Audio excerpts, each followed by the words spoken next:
the end users or the architects come and sit over the conference. Thank you, sir. Thank you. Bye. Thanks a lot, sir. So, since this conference has been organized for the first time, Yeah. so how was your experience? How your views about it? Well, it's good. There should be more conferences devoted to specific subjects like zinc. Zinc is a very important material for building protection. And no one is really bothered as far as the buildings and the human lives are concerned.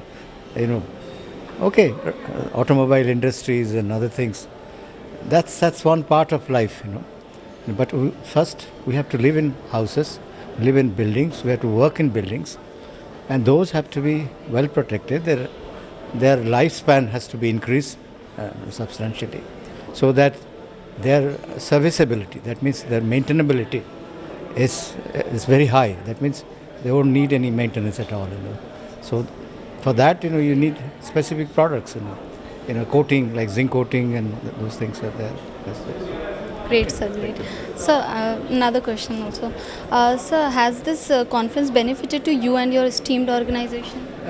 No, it has in a way that I have met a lot of people, and we'll now start interacting with them. Like we are doing a few projects now. We have made clients interested in using more zinc products, zinc related products. For that, we are not very sure where those vendors are available, those specific people are available. Now there are a lot of people have come forward. They will probably discuss, because some project in Jaipur we have the entire building in galvanized steel. So for that you need specific factories to do the galvanizing coating and all that, and they were not readily, the information was not readily available. So I'm glad that they are available now in India. Great, sir. Great. Sir, how did you find the management overall? Management is okay. I have met Mr. Sharma and then other Vichika and there, and I wish I had known a little bit before, so that I could have prepared better. So, would you like to give any feedback for this conference and any suggestion for future conferences? From Zinc Association for this. Sir, for this conference, like if you sure. want this conference to be happened in future also. Sure.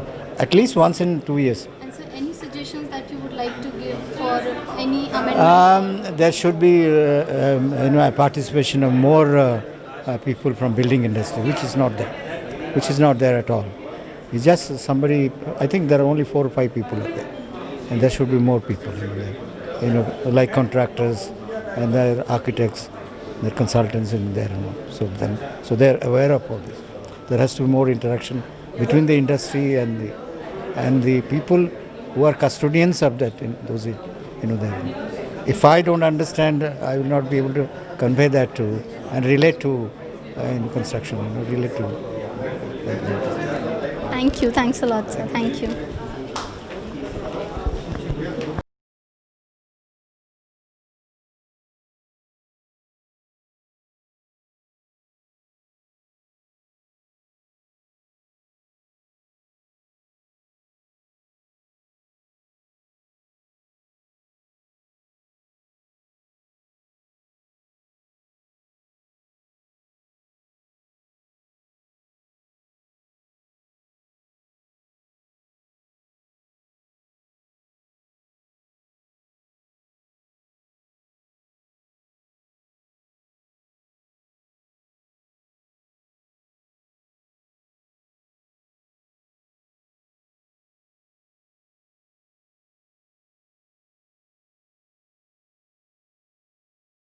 Been organized for the first time by IZA. So, how was your experience? What are your views about this conference? So good. It's actually it's that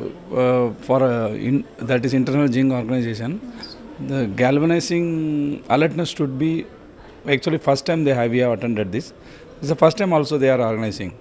Actually, more often they have to organize. Every year they have to organize, and they go to every capital, the state capital, and industry people should be called. Not only particular people. They should all type of industries, just construction industry, corporate people. And in India, people does not have that much knowledge. See, even what they have explained in this 2 days conference, people don't know this type of in-depth of this galvanizing qualities. So everybody, if you actually, I have in mind, the people should be asked who are buying a car, they should be asked how much galvanized in your car.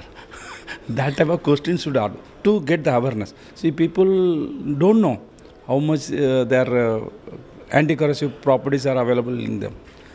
This type of conference should be held every year. It's a good thing. It's happen, and people should be nowadays they are quality conscious. So in future India, people will be more conscious about quality. So this is very good. We have done. Very well said, sir. So another question: has it benefited to you and your esteemed organization? Like, Yeah, definitely. See, previously railways are doing this galvanizing. Nowadays they have shifted to polymer coating. It will be there in structure. Yes, we are one of the very good customer for galvanizing. Railway is the biggest organization. Our structures are galvanized. So no, railway will be there. So you should attack that building construction people, whereas the quality of construction is not that much like in foreign countries, European countries. So you have see Chennai, that building has collapsed. It may be due to bad quality of material. And sir, how did you find the management overall? Event managements were very good. It's good. So I have rated very high. So would you like to give any feedback for further any future conferences? So I told you, for this Zinc organization, Yes, sir. International. Yeah, So I told you, every year, not only Delhi, they should organize in every big cities like Bombay, Calcutta, Chennai, Bangalore. They should be organized in every cities. So any amendments that you want in future conferences? See, you should call more people, your industry-related people, not technocrats. You should be called corporate people. Those go, and you should call designing people. Design, who are designing. See, majority in this conference we come to know, nobody is thinking of that specification. Everybody talking about quality, but they don't know the specification. What type of spec it should be there. So you should call the designing people. They will explain what type of zinc coating should be there. Yes. So in the next coming conference, you should call the designing people. So if you design perfectly, then the quality will be improved. Thank you. Thanks a lot, sir. Thanks. Thanks a lot. Start. So, since this conference has been organized for the first time by IZA, so what are your views about it? How did you, what is your experience? Well, I think after having organized the conference for the first time, okay, can we start again? So sorry, sir. No, it's okay.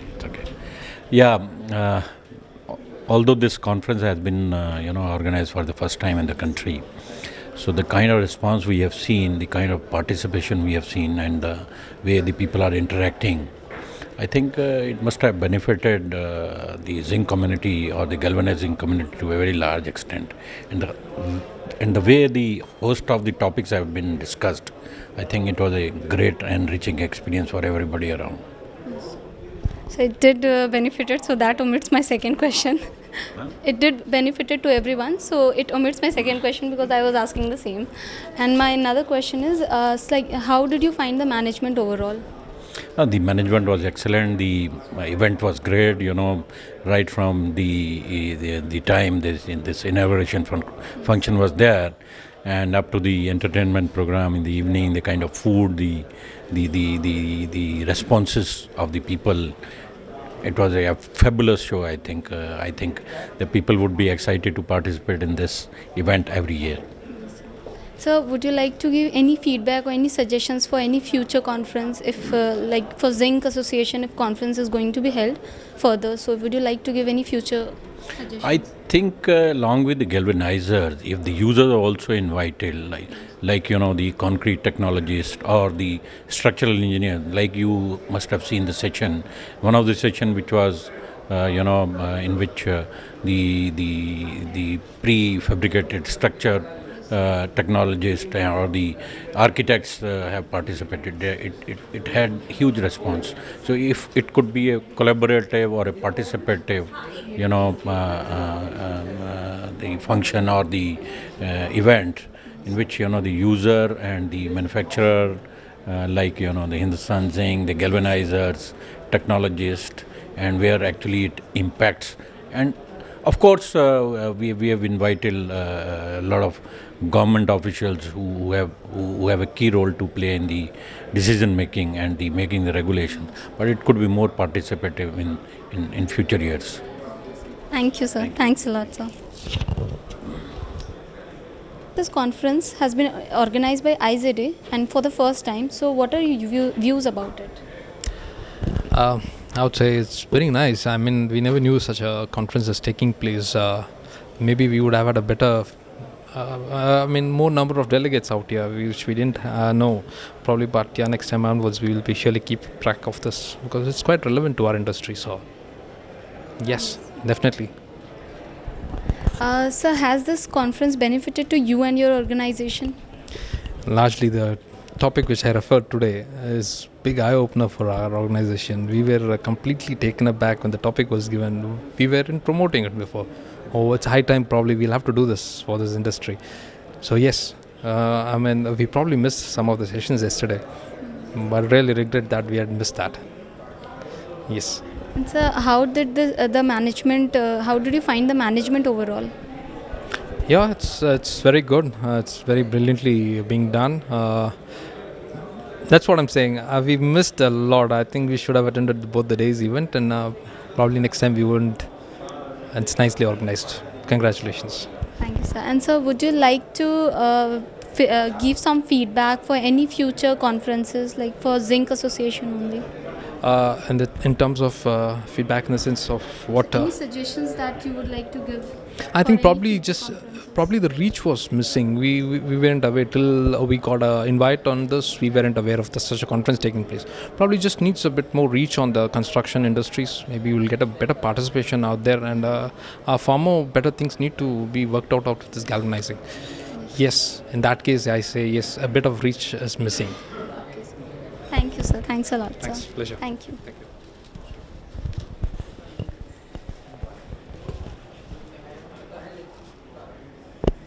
And do remember that we have gifts for all of us. And yes, sir, we have also provided you with feedback forms. We shall have them collected. Please do fill it. I request Mr. Ken D'Souza to take it on from here. Mr. D'Souza, please. Good afternoon. Take any more time. I'm going to introduce the first speaker for this last but one session. From Tata Power Solar, Mr. Arul is going to talk to us about the material challenges in large-scale solar farms. So without further ado, Mr. Arul, can you please take the podium?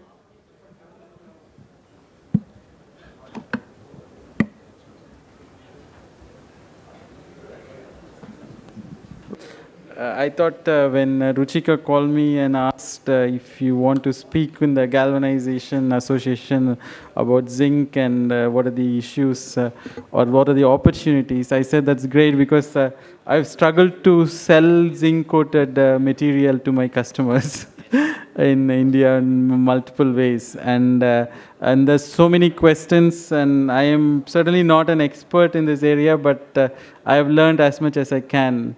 And with the help of my colleagues in Tata Steel, sometimes I take their help and convince customers that this is workable, right? But I think, so I obviously have more questions than answers for you, but I can tell you what the market opportunity is, where the coating plays a significant challenge and an opportunity for the steel industry.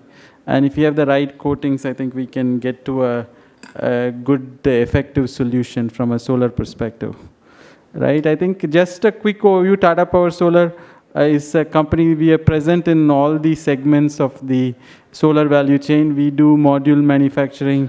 We make standard products, lighting systems. We do large projects. We do industrial solutions, which are rooftop, and we do water heaters, which heat water. And I actually, from a perspective of this discussion, I think mostly I'm going to be focusing on the large projects. This is where I think, and the rooftop solutions, this is where we see a big challenge. Right, and before I give you a more detailed view, I just wanted to show the various things we do on the structural design and installation for solar farms.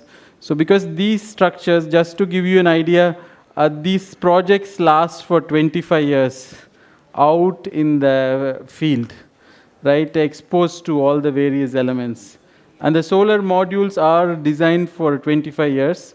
Unfortunately, most of the components there are aluminum. I have frames in solar modules, but they're aluminum for a certain reason because of life. Today, it's not steel. That's an opportunity which could be explored. And so then they also get exposed to fairly high wind conditions. One of the differences between a regular building structure and a solar structure is the solar is mounted in an inclined plane. So you have a much higher pull-out load. Then the lateral load is there, but you also have a very high pull-out load from a foundation perspective. And also there is a fair amount of stresses. But again, the other thing is solar is fairly, I would say, it does occupy a fair amount of land. To install 1 megawatt, I need to do almost, I would say, 4.5 acres of land.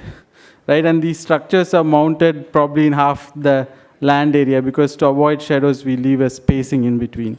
Right? So the modules get mounted on these structures and are held by either screws or clips, right? And then these show some pictures of some of these installations.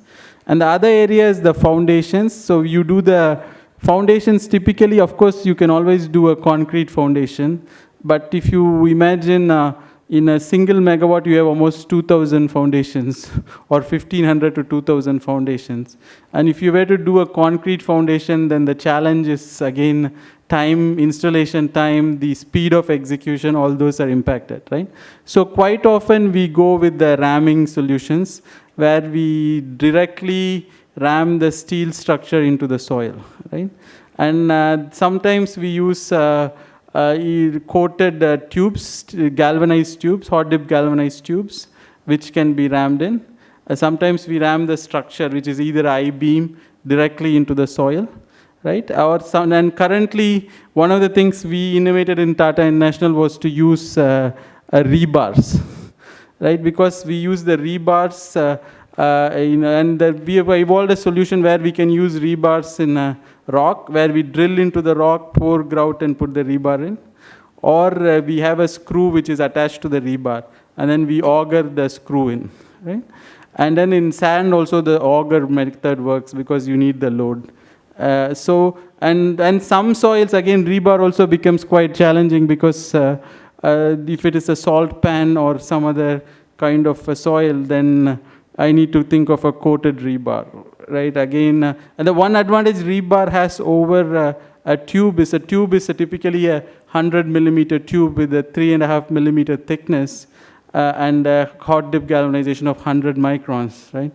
So there, I think in a corrosive soil, the steel getting eaten away is quite high. Whereas with the rebar, I have a 20 or a 25 millimeter diameter.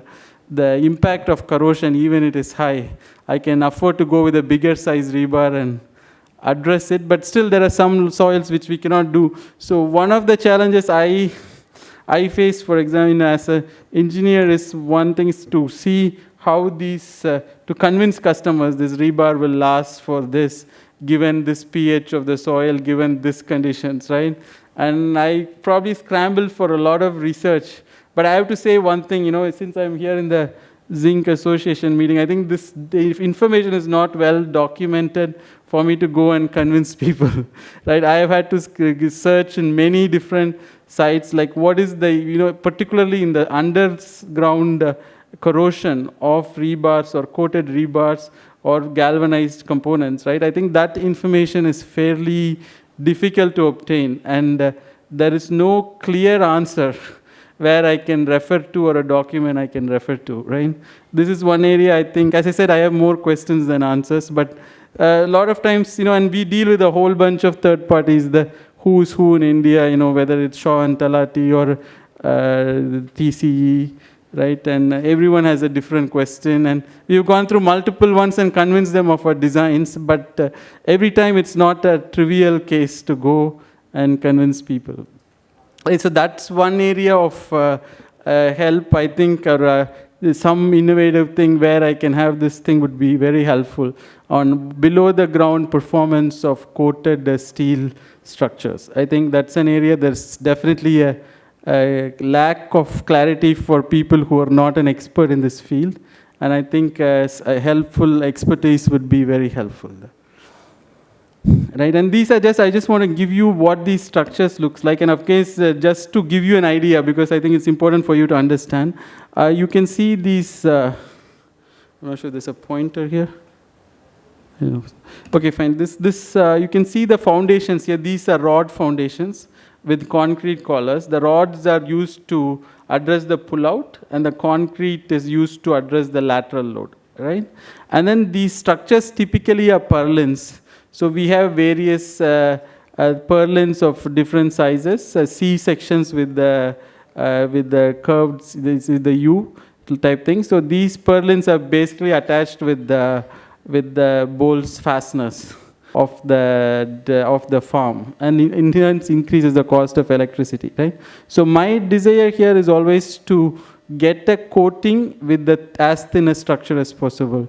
So obviously, if I want to do hot dip galvanization, for example, right? So then I am almost limited to starting with a 1.8 or 1.9 millimeter material today. I don't have at least I am not aware. I would like to learn something that exists in the market, and that's also something I would like to hear from you or learn from you. But today I am limited to 1.8, 1.9 if I want a 80 micron or 100 micron galvanization thickness, right? And that in turn increases the weight. Typically, I prefer to use 1.2 or 1.6, right? And when I wanted to do that, so what I have to convince people is the pre-gal material does work, right? And what are the challenges with the pre-gal material is obviously 550 GSM is where it stops, right? And I'm sure, my colleagues at Tata Steel have given me reports showing that even at the 275 GSM or 350 GSM, most of India, it should be okay for 25 years, right? But it's a very difficult thing to convince a customer with that data. A lot of times I tell them, you walk around your area, look at the steel roof sheets near your areas, look at the level of corrosion. So at least you have some practical data to correlate with the theoretical data, and you can convince. But again, this is another area where I feel there's not a lot of solid data points. I'm sure galvanized steel structures are used everywhere, and there could be a more structured data point for each region, even on a city basis, that can be developed, which can provide comfort to the people who are making these investments, right? To put it in perspective, the structure cost may be 10% of the overall cost, right? So, of course, you don't want to double the cost by increasing the weight, right? Then your cost of electricity goes up. At the same time, you don't want to put 90% of your assets at risk because your structure fails in 10 years or 15 years, right? So it's a kind of a fine dilemma for the developers also who are installing these solar farms. And so one challenge I faced is this whole idea of how long will this 550 GSM material last, right? Or is it 350 good enough? Should I use 550, right? And the reason to use 550 and not hot dip is simply because of weight. I want to reduce the weight. And if you take Europe, for example, the predominant material that's used for structures is aluminum, it's not steel, right? So aluminum has its own challenges, but of course, the corrosion-wise, it's best, right? You can do lightweight structures. Its yield strength is much lower. So there's other challenges, and the cost is higher. And one of the things we have been pushing is to push steel. And of course, we had an interest in pushing steel as a Tata Group. But at the same time, the coating becomes the biggest challenge in pushing steel into the market and convincing people to use it in a large scale. But in India, we've been fairly successful. I must say I've done almost 350 megawatts in India in the last 2 years. But it's been a tough battle to get acceptance for the pre-galvanized structures, right? In spite of the cost advantages. This just gives you another view of how we do. This shows the rock foundation, how we do it in rock, where we grout the rebar in the rock so that you can address the pull-out load. And the rebar-wise, I have not, maybe except for 1 or 2 instances, I have not had to use the galvanized rebars because I've more gone for a thicker rebar than galvanization. Because again, I'm curious to hear about this continuous galvanized rebars, but the challenge is, as I said, the availability is not readily there. So if I have to do that, I might as well go to a little bit different type of structure. So it was easier for me to go for a 25 millimeter than a galvanized rebar cost-wise. Right, so I think that's one. So now so if we have to summarize the challenges we face, we have wind speeds of 200 kilometers per hour. So that means we have fairly significant pull-out and lateral loads. We need corrosion resistance for at least 25 years. It's not 1 or 2 year problem. It needs a 25-year or a 30-year requirement because the panels can, in theory, last 30 to 40 years. Right, so then the local conditions matter a lot. For example, we have one of our plants next to Tata Chemicals factory, soda ash factory. So there, and it's also on a seashore. So you have 2 challenges, both the marine environment as well as the emissions from the factory. This is something, even last week we installed one plant where potentially there's a sulfuric acid factory, the fumes come by, right? So I think the coating there, again, of course, hot dip galvanization in some ways is good because people mostly accept that, and sometimes we go with the thicker structures and go with the 80 or 100 micron hot dip galvanization. But as I said, from a cost perspective, that's not always the ideal solution, right? So I would prefer a thinner material with a better galvanization and a better life in corrosive environments, right? The other areas, even if I can show theoretical data of good galvanization and good corrosion resistance, right? In practice, we have some weak points because we have to cut holes in the structures for the fasteners, punch holes. So they become weak points. Then we have to cut it, so the cut edges become weak point, right? And of course, I've done a lot of research on it, and then it's the zinc being fairly, you have this wraparound effect of galvanic corrosion. I know there's some papers on this. I'm sure you people are more experts at it, right? So up to a certain thickness, 1.2 millimeter or so, as long as you're punching and not cutting or sawing, you should have that rollover effect and the protection from galvanic corrosion. And I think that's something we rely on for the thinner structures. So far, I think I would say we've been fairly consistent. I think the data is also showing good results. Right? But again, that's another challenge to convince customers. A lot of times then I end up putting PU coating. For some customers, they want a PU coating in every cut hole and every punched edge, right? And I think that's another challenge which exists. And I'm sure, some of these things I'm just raising only because I don't know everything that's there in the coating industry. And I would like to learn some new techniques, new things which make these tasks easier and acceptable to my customers. Right? And the other, as I said, the desire to use lighter weight structures with corrosion resistance. And then, as I said, we need materials that can meet and in terms of opportunity, it's a fairly large opportunity, and I'll discuss that an Indian opportunity in the end of the last 2 slides. If you just take the world opportunity, it's probably a $3 billion US market size. For people in steel industry, it may not be big, but it's fairly big, I would say. It's not a small opportunity, I think. At least for coating purposes, it's a great opportunity from a steel and coating perspective. And one of the things we have done is to use zinc alum and galvalum, because today I can take a AZ150 or a AZ180 coating. And today, in the last 100 or 200 megawatts, I've been able to use 0.9 millimeter thick structures. with zinc alone, right? And there I can almost get equivalent resistance of 80 micron or 120 micron as pure galvanized zinc coatings, right? So I think that is something we have adopted, and of course Tata BlueScope has these zinc-alume capabilities. I think JSW also has it to a certain thickness. At a lower thickness levels, they have it. At a higher thickness, when I go to 1.2 or higher, 1.6 millimeter, then I'll have to rely on BlueScope only. Otherwise, I have two sources which can give me this gal. And these obviously on paper give a fairly good corrosion resistance. And also from a warranty standpoint, as an industry, the coated steel warranty is also not reflective of the